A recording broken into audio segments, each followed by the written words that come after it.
Hello everyone, आप सभी का मेरे चैनल पर स्वागत है। आज हम लोग डिज़ाइनिंग के बारे में, इलस्ट्रेशंस के बारे में डिस्कस करेंगे कि डिज़ाइनिंग से पहले हमें क्या करना चाहिए और क्यों करना चाहिए और उसका मोटिव क्या होता है, उसका यूज़ क्या होता है, वो किस तरीके से हम उसको यूज़ कर सकते हैं। तो इन सब चीज़ों के बारे में हम लोग डिस्कस करेंगे। तो फैशन से पहले, डिज़ाइनिंग से पहले हमें क्या करना चाहिए, उन सब चीज़ की नॉलेज होनी हमें बहुत ज़्यादा ज़रूरी है। हमने डिज़ाइनिंग के बारे में डिस्कस किया, इलस्ट्रेशन क्या होती है उसके बारे में डिस्कस किया, लेकिन उससे पहले हमें क्या करना चाहिए उसके बारे में मैंने अब तक कोई वीडियो नहीं बनाई थी, इसलिए आज इस वीडियो को लेकर मैं यहाँ पर आई हूँ। तो आई होप कि आपको ये बहुत अच्छी लगेगी और पसंद भी आएगा। तो आइए स्टार्ट करते हैं अपने इस कंटेंट के साथ। Before making a fashion illustration, we have to follow some steps. We have to create some ideas which we show with the help of our sheet. हमें illustration करने से पहले कुछ बनाना चाहिए, कुछ क्या बनाना चाहिए, किस तरीके से बनाना चाहिए, और कुछ स्टेप्स होते हैं जो हमें फॉलो करने होते हैं जो हम फैशन डिज़ाइनिंग करते हैं। जो फैशन डिज़ाइनिंग करते हैं उसके स्टेप्स अलग होते हैं, लेकिन डिज़ाइनिंग करने से पहले हमें क्या स्टेप्स फॉलो करने होते हैं उनके बारे में हम लोग इसमें डिस्कस करेंगे। We have to create some ideas which we show with the help of our sheet. जो आइडियाज़ हम क्रिएट करते हैं, जैसे कि हम इलस्ट्रेशन करते हैं तो हम अपने आइडियाज़ अपनी शीट पर उतारते हैं, लेकिन उससे पहले जो हमें आइडियाज़ आते हैं वो आइडियाज़ आते कहाँ से हैं, किस तरीके से हम करते हैं, तो उनको हम किस तरीके से अपनी शीट पर उतारेंगे, तो उनके बारे में हम लोग जानेंगे। Before we make the illustration, some boards are made so that we can focus on our illustration properly and that the person in front can also understand our ideas, our thoughts very well. तो हमें illustration बनाने से पहले कुछ boards बनाने की need होती है।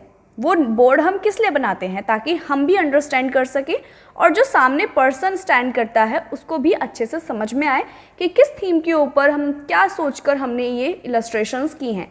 क्योंकि जब भी हम इलस्ट्रेशन करते हैं, जब भी हम स्केचिंग करते हैं, तो एक प्रॉपर थीम लेकर हम लोग करते हैं, एक प्रॉपर टॉपिक हमारे दिमाग में होता है, एक आइडिया होता है, जिसकी वजह से हम क्रिएटिव डिज़ाइन से सोचते हैं और उसको स्केच करते हैं अपनी शीट पर। तो उससे पहले हमें अपने क्या क्या बोर्ड प्रिपेयर करने चाहिए, क्या क्या बोर्ड बनाने चाहिए, उनके बारे में हम लोग डिस्कस करते हैं। तो 4 टाइप्स ऑफ बोर्ड्स होते हैं जो हमें इलस्ट्रेशन बनाने से पहले बनाने चाहिए। तो वो 4 बोर्ड्स कौन कौन से हैं? फर्स्ट है inspiration board, second mood board, और थर्ड थीम बोर्ड, और लास्ट कलर बोर्ड, जो कि सबसे ज़्यादा नीड होते हैं हमारे इलस्ट्रेशन में। हमें इलस्ट्रेशन बनाने से पहले इन चीज़ को बनाना ज़्यादा ज़रूरी होता है।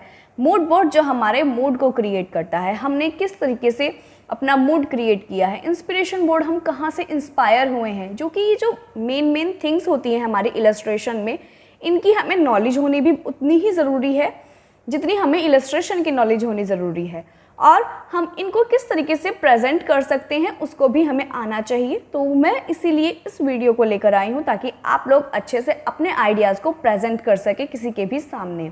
फिर चाहे कंपनी हो, मैन्युफैक्चरर, और या फिर किसी भी टाइप का वर्क हो, आपको इन बोर्ड्स को बनाना ज़रूरी होता है, या ये कह दीजिए कि एक फर्स्ट स्टेप होता है हमारा डिज़ाइनिंग करने से पहले या किसी भी वर्क को करने से पहले। नॉर्मल सी चीज़ें, हम जो भी वर्क करना चाहते हैं उसके लिए हमारे पास एक टॉपिक होना बहुत ज़्यादा ज़रूरी है, मूड हमारे पास होना ज़रूरी है, और हम कहाँ से इंस्पायर हुए हैं उस चीज़ को लेके, वो चीज़ भी ज़रूरी है। अब फॉर एग्ज़ाम्पल लाइफ को ही ले लीजिए।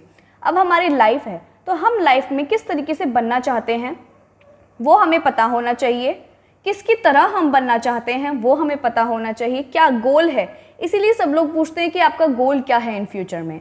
आपका गोल अगर सेलेक्ट होगा तो आपको ये भी पता होगा कि आप किसकी तरह बनना चाहते हैं, आप कहाँ से इंस्पायर हैं उस चीज़ को लेके।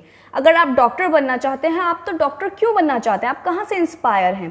तो इसीलिए डिज़ाइनिंग करने से पहले भी हमें इन सब चीज़ का नॉलेज होना बहुत ज़्यादा ज़रूरी है कि हम कहाँ से अपने डिज़ाइन को लेके इंस्पायर हुए हैं, हमने थीम क्यों सेलेक्ट करी, और हम किस चीज़ को लेके अपना मूड क्रिएट करना चाहते हैं। और कलर बोर्ड में हम अपने कलर्स प्रेजेंट करते हैं कि किस किस कलर को हम अपने इलस्ट्रेशंस में यूज़ करना चाहते हैं। तो ये कुछ 4 टाइप्स ऑफ बोर्ड्स हैं जिनके बारे में हमें पता होना चाहिए। तो स्टेप बाय स्टेप, 1 बाय 1 मैं आप लोगों को इन बोर्ड्स को डिटेल में एक्सप्लेन करूँगी कि इन बोर्ड का क्या यूज़ है और ये क्या होते हैं। तो आइए आगे बढ़ते हैं और इसको स्टार्ट करते हैं। तो फर्स्ट आता है हमारा मूड बोर्ड। मूड बोर्ड क्या होता है, वो किस तरीके से बनता है, किस तरीके का दिखता है, उसमें क्या हम यूज़ करते हैं, क्या क्या मटेरियल हमें नीड होगी, तो इन सब चीज़ों के बारे में हम लोग पढ़ेंगे। तो आइए स्टार्ट करते हैं। A mood board is a type of visual presentation और collage consisting of images, text and samples of object in a composition. इसमें हम एक कोलाज प्रिपेयर करते हैं। कोलाज की मदद से हम अपने व्यूज़ को प्रेजेंट करते हैं, अपने मूड को प्रेजेंट करते हैं। इसमें हम अपनी इमेज, टेक्स्ट और सैम्पल्स अपने ऐड करते हैं। इमेजेस लाइक हम उससे मूड क्रिएट करते हैं, तो मूड क्रिएट करने के लिए हमें उस टाइप से, उस टॉपिक से रिलेटेड हमें कुछ इमेजेस चाहिए होती हैं, तो वो हम इमेजेस लेते हैं और एक कोलाज पेपर बनाते हैं, जिसमें हम कुछ लिख भी सकते हैं। अगर हम चाहते हैं कि हाँ, हम इस टॉपिक से रिलेटेड कुछ नॉलेज है और हम लिखना चाहते हैं, तो हम लिख भी सकते हैं। कुछ सैम्पल्स होते हैं, वो सैम्पल अटैच कर सकते हैं। With the help of example मैं आप लोगों को नीचे अच्छे से एक्सप्लेन करूँगी कि हम किस तरीके से इसको कर सकते हैं। It can be based on a set topic और can be any material chosen at random. ये जो है हमारे किसी भी एक टॉपिक के ऊपर किया जाता है। जैसे मैं आपको बता रही हूँ कि हमें कोई भी इलस्ट्रेशन करने से पहले एक मूड क्रिएट होता है, तो मूड क्रिएट होगा तो ऑब्वियसली बात है एक टॉपिक सेट हो जाएगा। एक टॉपिक सेट होगा तो हम अपना मूड क्रिएट कर पाएंगे, हम बता पाएंगे कि हाँ, ये हमारा मूड है और ये हमारी थीम है, इसके अकॉर्डिंग हम ये कर पाएंगे।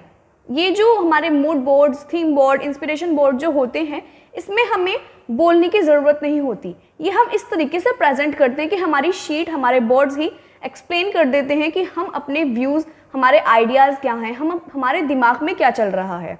तो इसलिए ये बोर्ड्स इंपॉर्टेंट होते हैं कि हमें हर जगह जाकर बताने की ज़रूरत नहीं है कि मेरे दिमाग में क्या चल रहा है। और कई बार ऐसा होता है कि बताने के बावजूद भी सामने वाला जो पर्सन है वो नहीं समझ पाता, तो हम इन आइडियाज़ के थ्रू, ये एक टाइप के सैम्पल्स होते हैं आपके, जिनके थ्रू हम बता सकते हैं कि इस तरीके की मेरी इलस्ट्रेशन हो सकती है, इस तरीके के मेरे डिज़ाइन हो सकते हैं, मैं इस तरीके से इसमें प्रेजेंट कर सकती हूँ या कर सकता हूँ। तो इस तरीके से हम इनको प्रिपेयर करते हैं और नीड होती है हमें इनको प्रिपेयर करने की। आपको आसानी हो जाती है अपने आप को प्रेजेंट करने में। A mood board can be used to convey a general idea or feeling about a particular topic.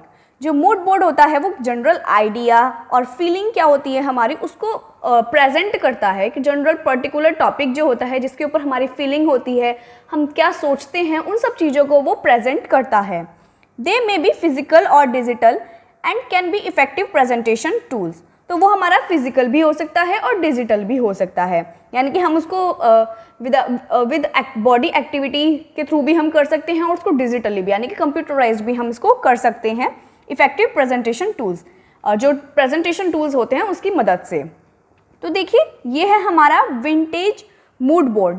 आप इसमें देख पा रहे होंगे कि इसमें पुरानी मॉडल्स के जो पुराने टाइम का स्टाइल था वो इसमें प्रेजेंट किया गया है। इसमें कुछ पिक्चर्स कलेक्ट करके और वो पेस्ट की गई हैं ताकि जो हमारा मूड है वो क्रिएट हो सके। आप इस पिक्चर को, इस कोलाज को देखकर समझ सकते हैं कि ये थोड़ा विंटेज टाइप का है, यानी कि ओल्ड मेमोरीज हैं। इसमें देखिए, यहाँ पर हमारा कुछ लिखा हुआ भी है जो कि हमारे प्रेजेंट करता है विंटेज थीम को। तो इससे आप समझ गए होंगे कि ये है हमारी mood board, vintage mood board. इस टाइप के हमारे मूड बोर्ड होते हैं। ये मैंने एक पर्टिकुलर थीम लेके आपको एक्सप्लेन किया है। आप किसी भी टाइप की थीम ले सकते हैं, किसी भी चीज़ को लेके आप अपना मूड क्रिएट कर सकते हैं। ऐसा कोई स्पेसिफिक टॉपिक नहीं होता जिस पे आप सब मूड क्रिएट करें। फॉर एग्जाम्पल, आइसक्रीम होती है तो आइसक्रीम कूलनेस को देख के, आप ठंडी को देख के या गर्मी को देख के आपके मन में आता है। जब आपको गर्मी लगती है तो आपको ठंडा खाने का मन करता है, तो आप उसको लेकर भी प्रेजेंट कर सकते हैं अपने आप को। जैसे आइस होती है, हम गर्मी लगती है तो गर्मी में हम आइस खाना पसंद करते हैं, वाटर पीना पसंद करते हैं ठंडा, तो सब चीज़ ठंडी हमें चाहिए होती है। तो उससे रिलेटेड ये हमारा एक तरीके से मूड क्रिएट हो चुका है। तो इसी तरीके से हमारी फैशन डिज़ाइनिंग में होती है और कई जगह पर हम इस तरह से इसको यूज़ करते हैं। अब आता है यूजेज। मूड बोर्ड किस किस जगह पर और कौन कौन इसको यूज़ कर सकता है। Graphic designer, interior designer, industrial designer, photographers and other creative artists use mood boards to visually illustrate the style they wish to pursue. तो जो हमारे ग्राफिक डिज़ाइनर्स होते हैं, जैसे कि हम लोग हैं, हम लोग कंप्यूटर पे अगर डिज़ाइन करते हैं तो हम ग्राफिक डिज़ाइनर कहलाएंगे। इंटीरियर डिज़ाइनर यानी कि जो आर्किटेक्चर होता है, आर्किटेक्चर नहीं सॉरी, जो इंटीरियर यानी कि जो हमारे घर को अंदर से इंटीरियर करता है, कि अंदर से डिज़ाइन करता है, लाइक हमें वॉल पे किस टाइप का डिज़ाइन लगाना है। जैसे कि आप देख भी सकते हो आज के टाइम में दीवारों पे बटरफ्लाइज होती हैं, ट्रीज़ होती हैं, समथिंग क्रिएटिव कार्टून्स होते हैं, और बुद्धिस्ट की फ़ोटोज़ होती हैं। इस टाइप के कुछ क्रिएटिव डिज़ाइंस वॉल पर किए जाते हैं। तो ये सब हमारा इंटीरियर डिज़ाइन में आता है। हमारे सोफ़े होते हैं, बेड होता है, अलमीराज होती हैं। तो एक रूम में हम उसको किस तरीके से एडजस्ट कर सकते हैं ताकि हमारा रूम मर्ज भी ना, मतलब कि बहुत भिचा भिचा सा भी ना लगे और सुंदर भी लगे। तो ये काम होता है इंटीरियर डिज़ाइनर का। जो ग्राफिक डिज़ाइनर होते हैं उनका डिज़ाइन करना होता है, जो कंप्यूटराइज डिज़ाइन करते हैं वो होते हैं graphic designers. Industrial designers, photographers, तो ये कुछ जितने भी टाइप के आर्टिस्ट होते हैं उन सबको मूड बोर्ड क्रिएट करना ज़रूरी होता है। वो इन मूड बोर्ड को यूज़ करते हैं ताकि वो अपने आइडियाज़ को प्रेजेंट कर सके सामने वाले इंसान के साथ। Amateur and professional designer alike may use them as an aid for more objective purpose, such as how they want to decorate their bedroom or the vibe they want to convey through their fashion। जैसे कि मैंने अभी बताया कि अपने bedroom को किस तरीके से डेकोरेट करना है, किस तरीके से फैशन के लिए कन्वे करना है, वो सारा वर्क जो होता है वो हमारा मूड बोर्ड से हो जाता है। हम सामने वाले को अपने प्रेजेंट कर सकते हैं आइडियाज़ को, कि अगर सामने वाले को अगर समझ में नहीं आ रहे हैं हमारे आइडियाज़, हालांकि जब हम बताते हैं, अपने व्यूज़ बताते हैं, अपने आइडियाज़ बताते हैं, उस वक्त के लिए ऐसा ज़रूरी नहीं है कि सबको समझ में आ जाए या उस वक्त के लिए समझ में आ जाए, फिर वो बाद में फिर से मर्ज हो जाते हैं आइडियाज़। और आइडियाज़ इतने सारे होते हैं, सबके दिमाग में इतने सारे आइडियाज़ होते हैं कि आप सब चीज़ को एक साथ एक जगह पर प्रेजेंट नहीं कर सकते। तो इसलिए हम लोग मूड बोर्ड क्रिएट करते हैं ताकि हम जो हमारे सारे आइडियाज़ हैं वो हम अपनी शीट पर रखें और फिर देखें कि अगर हम सारे आइडियाज़ अपने लगा देंगे एक ही जगह पर तो वो चीज़ कैसी लगेगी, या हमें उसमें से कौन से आइडियाज़ ऐसे हैं जो हटाने की ज़रूरत है, जो लगाने से वो चीज़ ख़राब हो जाएगी। तो इसी वजह से हम लोग मूड बोर्ड क्रिएट करते हैं ताकि हमें पता लगे कि क्या सही है और क्या गलत है, क्या कौन सी चीज़ इसमें उपयोगी है और कौन सी चीज़ नहीं है। However, these boards can also be used by design professionals to visually explain a certain style of writing or an imaginary setting for a storyline। तो ये हमारे एक सर्टेन स्टाइल राइटिंग भी कह सकते हैं हम, जो विजुअली जो हम करते हैं वो सर्टेन हैंड राइटिंग के लिए भी हो सकती है, स्टोरी लाइन के लिए भी हो सकती है। जो एक इमेजनरी जो हम सोचते हैं उसको जो प्रेजेंट करते हैं वही हमारा मूड बोर्ड होता है, और वो हम अपने मूड बोर्ड की मदद से प्रेजेंट कर सकते हैं। फिर चाहे वो हम मूड बोर्ड हम चाहे अपनी शीट पर प्रेजेंट करें या बोर्ड पर प्रेजेंट करें, वो ऑल डिपेंड ऑन यू, आपके ऊपर डिपेंड करता है कि आपको किस तरीके से उसे प्रेजेंट करना चाहते हैं, क्या मटेरियल आप उसमें यूज़ करना चाहते हैं। लेकिन जो हमारा मूड बोर्ड होता है, जो इंस्पिरेशन बोर्ड होता है, थीम बोर्ड होते हैं, ये सब जो होते हैं ये कोलाज बोर्ड होते हैं। इनको हम कोलाज की मदद से प्रेजेंट करते हैं अपने आइडियाज़ को, क्योंकि एक पिक्चर में हम सारी चीज़ नहीं प्रेजेंट कर सकते। तो इसलिए कई सारी पिक्चर्स, कई सारे कलेक्ट करते हैं, कई सारे पिक्चर्स को, कई सारे आइडियाज़ को कलेक्ट करते हैं और फिर उसको अपने बोर्ड पर प्रेजेंट करते हैं।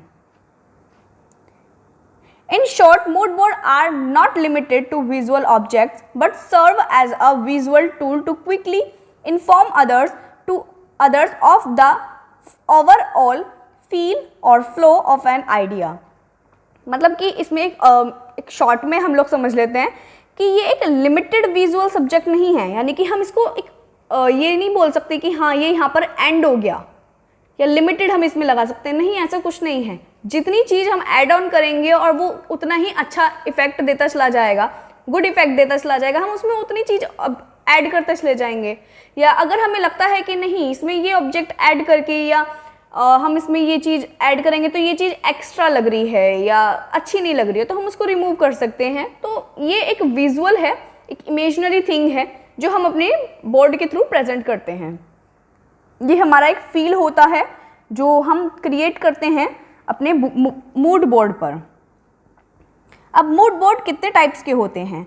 Traditionally mood board are made from foam board which can be cut up with a scalpel, a small and extremely sharp blade instrument, and can also have spray mounted dab out put onto।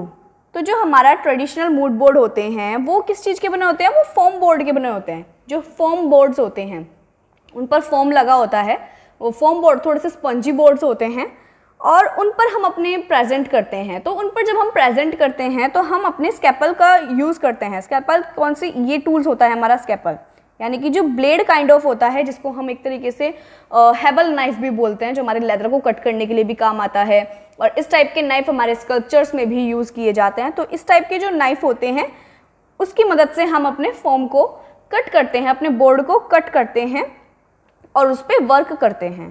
Cardboard, paper and कॉक board can also be used as an alternative base for a mood board. अगर हमारे पास इस type के कुछ boards नहीं है, इस type का मटेरियल नहीं है, तो हम कार्डबोर्ड ले सकते हैं। कार्डबोर्ड यानी कि जो हमारा नॉर्मल गत्ते का जो बोर्ड होता है वो ले सकते हैं, पेपर ले सकते हैं। और कॉक बोर्ड होता है हमारा एक टाइप का, वो वुडन टाइप का बोर्ड होता है, ना प्रॉपर वो कार्डबोर्ड होता है ना ही वो प्रॉपर वुडन बोर्ड होता है, वो दोनों का मिक्सचर काइंड ऑफ बोर्ड होता है, थोड़ा सा ब्राउनिश कलर में होता है। तो इस टाइप के जो बोर्ड्स होते हैं हम उन पर यूज़ कर सकते हैं। जो कॉलेजेस होते हैं उनमें हम पेपर पे कराते हैं। पेपर पे इसलिए कराते हैं क्योंकि ये अफोर्डेबल नहीं होते हैं। जो कार्डबोर्ड है और कॉक बोर्ड है और ये सब जो बोर्ड्स होते हैं ये अफोर्डेबल नहीं होते। अफोर्डेबल अगर होते भी हैं तो हम बहुत ज़्यादा डीपली वर्क नहीं कर सकते हैं इनके ऊपर, ये प्रोफेशनल वर्क होते हैं। तो इसलिए सिर्फ एक अपने आइडियाज़ को प्रेजेंट करने के लिए हम पेपर शीट यूज़ करते हैं। ज़्यादातर सब लोग पेपर शीट ही यूज़ करते हैं, तो हम पेपर पे इजीली कर सकते हैं। Some example of ideas used to convey a mood for food, music and colors। तो जो हमारे मूड बोर्ड है वो जैसे कि एग्जाम्पल हो गए हमारे फूड है, म्यूज़िक है, कलर्स है। तो इसमें भी हम अपना मूड क्रिएट करते हैं कि हमें म्यूज़िक सुनना है, तो जैसे सॉफ्ट सॉन्ग सुनने हैं मुझे, तो मैं क्या करूँगी, सॉफ्ट सॉन्ग्स की कलेक्शन करनी स्टार्ट कर दूँगी। मुझे रॉकिंग सॉन्ग्स पसंद है तो मैं रॉकिंग सॉन्ग्स की कलेक्शन स्टार्ट कर दूँगी। फूड में मुझे फास्ट फूड पसंद है तो मैं फास्ट फूड की कलेक्शन कर दूँगी स्टार्ट। और अगर मुझे इंडियन फूड पसंद है तो इंडियन फूड की कलेक्शन। तो वो एक तरीके का मूड क्रिएट हो जाता है कि हमें क्या चीज़ पसंद आ रही है, वो आपके ऊपर डिपेंड करता है और उसके अकॉर्डिंग हम अपना मूड क्रिएट करते हैं। Mood boards can be decorated with strings, stickers, pretty tape, magazine pictures, original art, original pictures and fabrics, as well as any other decoration that happens to inspire the creator।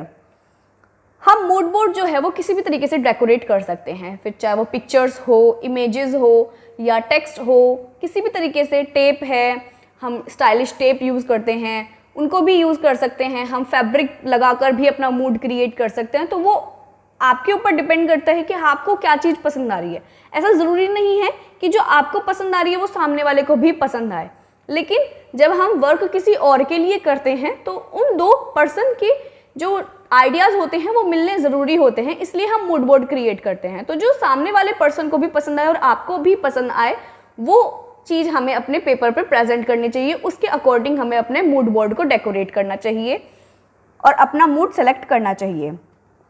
They can take the form of various shapes and sizes, being any size from a mini mood board to a big mood board.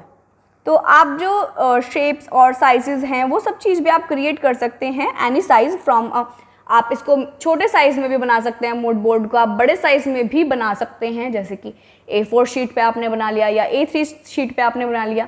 पर जो A4 sheet जो होती है, जो छोटा size हो गया, उसमें आप अपने ज़्यादा क्रिएटिवनेस नहीं अटैच कर सकते, लेकिन जितनी बड़ी शीट होगी आप उसमें उतनी ही आइडियाज़ अपने प्रेजेंट कर पाएंगे। तो इसलिए बड़ी शीट्स पर हमें वर्क करना चाहिए, अराउंड A3 साइज़ की शीट पर। Creating mood boards in a digital form may be easier and quicker, especially when it comes to collaboration or modification of project, but physical objects often tend to have a higher impact on people because of the more complete palette of sensation physical mood board offer in contrast with the digital mood boards। आप इसको physically भी कर सकते हैं, यानी कि आप उसको हाथ से भी मूड बोर्ड बना सकते हैं, आप इसको कंप्यूटराइज भी बना सकते हैं।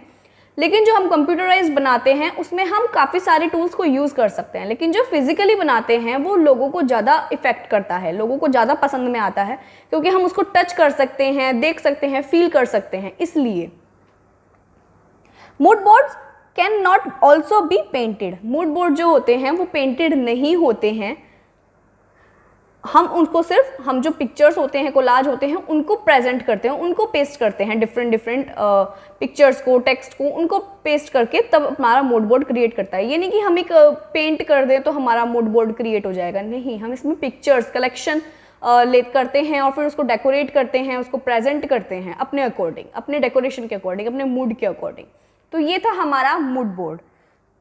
ये मूड बोर्ड हमारा यहीं पर ख़त्म होता है और लेफ्ट ओवर जो हमारे 3 बोर्ड्स हैं वो हम अपनी नेक्स्ट वीडियो में डिस्कस करेंगे। तो आई होप कि आपको बहुत अच्छे से समझ आ गया होगा कि मूड बोर्ड एक्चुअली होता क्या है। सो आई होप कि आप लोगों को मेरी वीडियो पसंद आई है, लेकिन फिर भी आपको कोई क्वेरी है, कोई क्वेश्चन है जो आप मुझसे पूछना चाहते हैं, तो मेरी वीडियो के नीचे कमेंट सेक्शन ओपन रहता है, आप वहाँ पर जाके मुझे कमेंट करके भी पूछ सकते हैं। अदरवाइज नीचे एक डिस्क्रिप्शन बॉक्स होता है जिसमें जाके आप देखेंगे कि वहाँ पर मेरी इंस्टा आईडी का लिंक मैंने शेयर किया हुआ है। अदरवाइज़ मैं वीडियो में भी साथ के साथ शेयर करती हूँ अपनी आईडी का नेम, जिस नेम से मेरी आईडी होती है। आप वहाँ से भी नेम लेके आप एंटर करेंगे तब भी मेरी आईडी खुल जाएगी। अदरवाइज़ नीचे लिंक तो होता ही है, उस पर एकदम क्लिक करेंगे तो आईडी मेरी खुल जाएगी। आप वहाँ पर जाकर मुझसे कोई भी क्वेश्चन या किसी भी तरह की आपको क्वेरी है वीडियो से रिलेटेड या उस कंटेंट से रिलेटेड, आप मुझसे इजीली पूछ सकते हैं। तो आई होप कि आपको वीडियो अच्छी लगे और समझ में आए, और जो भी क्वेरी हो वो आप मुझसे इजीली पूछ सकते हैं। So thank you. आप मेरी वीडियो को लाइक, शेयर और सब्सक्राइब ज़रूर करना मेरे चैनल को। Bye bye.